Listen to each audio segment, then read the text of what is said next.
Hello दोस्तों, आज हम आपको लेकर चलेंगे 2898 एडी की उस दुनिया में जहां धरती बर्बाद के कगार पर है, जहां एक अमर योद्धा अपने पापों के बोझ से झुक चुका है, जहां एक निर्दोष माँ अपने अजन्मे बच्चों के लिए पूरी दुनिया से लड़ रही है और जहां एक लालची बाउंटी हंटर की किस्मत उसे एक ऐसी लड़ाई में धकेल देती है जो इंसानियत का भविष्य बदल देगी। दोस्तों, यह है कल की 2898 एडी की अद्भुत गाथा, मिथकों, विज्ञान और भविष्य की सभ्यता का संगम। तो आराम से बैठ जाइए, लाइक और शेयर जरूर कीजिए और चैनल को सब्सक्राइब कर लीजिए, क्योंकि अब हम शुरू करते हैं एक महाकाव्य का सफर।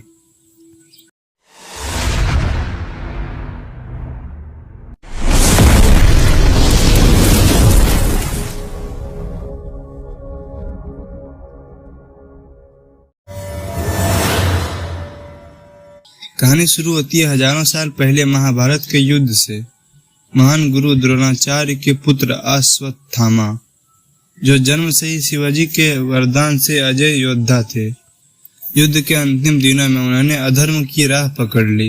रात के अंधेरे में सोए हुए पांडव सेनानियों पर हमला कर दिया और द्रौपदी के 5 पुत्रों की हत्या कर दी।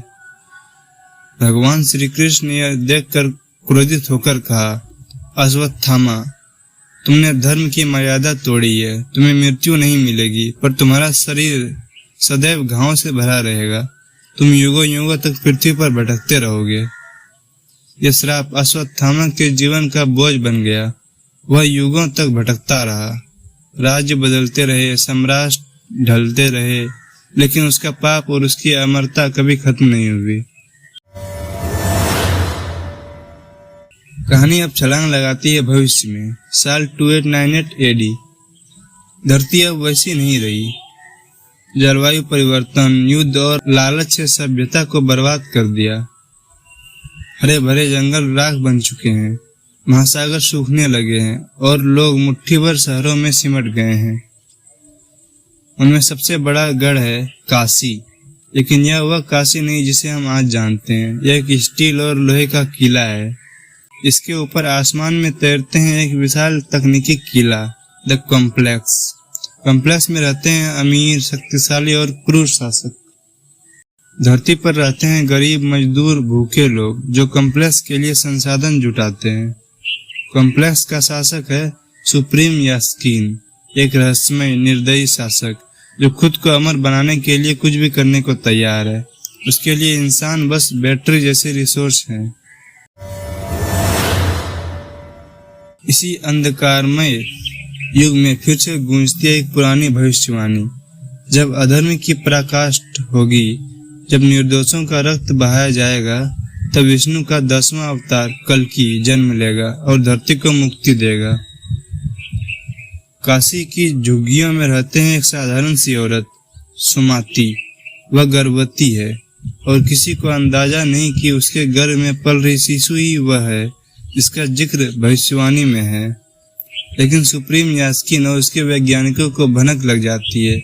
वे जानते हैं कि यह बच्चा उसके साम्राज्य का अंत कर सकता है, इसलिए वे आदेश देते हैं, इस औरत को बच्चे के जन्म से पहले पकड़ लो। और इस तरह शुरू होती है सुमाती की जान बचाने की जंग। अब कहानी में आता है वह किरदार जो दर्शकों को सबसे ज्यादा पसंद आते हैं, भैरवा। भैरवा एक निडर बाउंड्री हंटर है। उसका सपना है कॉम्प्लेक्स में जगह पाना। वह मानता है कि कॉम्प्लेक्स ही असली स्वर्ग है, जहां अमीरों और ऐशो आराम है।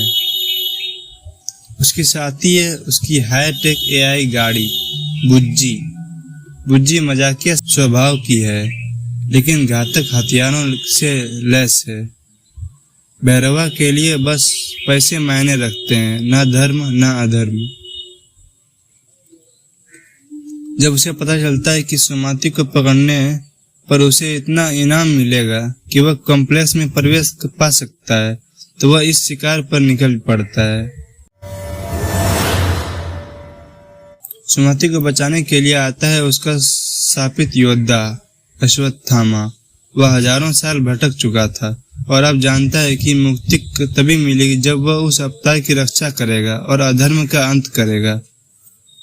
इस तरह शुरू होती है पीछा करने वाले और राक्षस के बीच भीषण जंग। एक ओर है फ्यूरिस्टिक हथियारों से लगे भैरवा, और दूसरी ओर दिव्य ऊर्जा और प्राचीन युद्ध कला में पारंगत अश्वत्थामा। उसकी पहली भिड़ंत ही दिखाई देती है कि यह लड़ाई सिर्फ दो इंसानों की नहीं, बल्कि दो युगों, लालच और धर्म के बीच की है। सुमाती जंगलों, खंडहरों और बर्बाद शहरों में भागती फिरती है। हर कदम पर उसे खतरा मंडराते हैं। यास्कीन के सिपाही, रोबोटिक ड्रोन और डिजर्ट के लुटेरे। अश्वत्थामा उसके साथ ही एक छाया की तरह रहता है। वह न सिर्फ उसके रक्षक के रूप में बल्कि एक मार्गदर्शक के रूप में भी उभरता है। सुमाती अपने बच्चों की सुरक्षा के लिए वह सब कुछ दांव पर लगा देती है। उसे पता चलता है कि उसके गर्भ में पल रहा शिशु दुनिया के लिए आशा की अंतिम किरण है। जैसे जैसे कहानी आगे बढ़ती है, भैरवा का एहसास होता है कि यह शिकार उतना आसान नहीं है जितना उसे सोचा था। वह देखता है कि कॉम्प्लेक्स के शासक इतने निर्दयी है, कैसे वे गरीबों की जान का खिलौना समझते हैं।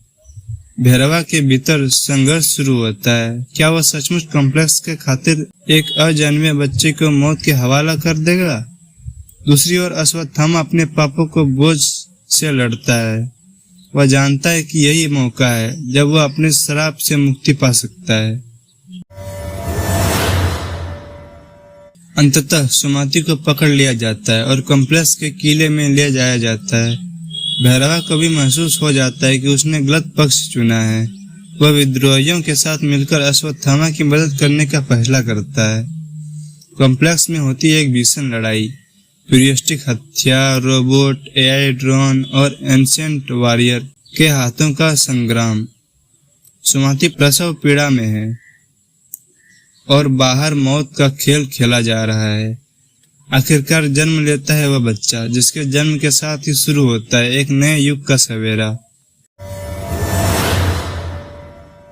सुमाती अपने बच्चे को गोद में उठाती है। अश्वत्थामा उसकी ओर देखकर मुस्कुराता है। सदियों का उसका बोझ हल्का हो जाता है। भैरवा भी पहली बार अपने भीतर की इंसान को पहचानता है। सुप्रीम यास्कीन की हार हो जाती है, लेकिन उसकी ताकत पूरी तरह नष्ट नहीं होती। वह वापस आने की कसम खाता है। दुनिया को उम्मीद का एक किरण मिलती है, क्योंकि कल्कि का जन्म हो चुका है।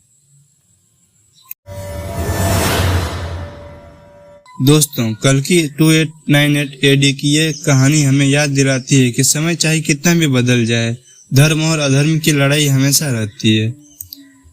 आपको यह महाकाव्य यात्रा कैसी लगी, हमें कमेंट में जरूर बताइए। अगर वीडियो पसंद आई हो तो लाइक, शेयर और चैनल को सब्सक्राइब करना मत भूलिए, ताकि हम कल्कि की आने वाली कहानी और हिडन फैक्ट भी आपके लिए लेकर आएं। मिलते हैं अगले वीडियो में। धन्यवाद।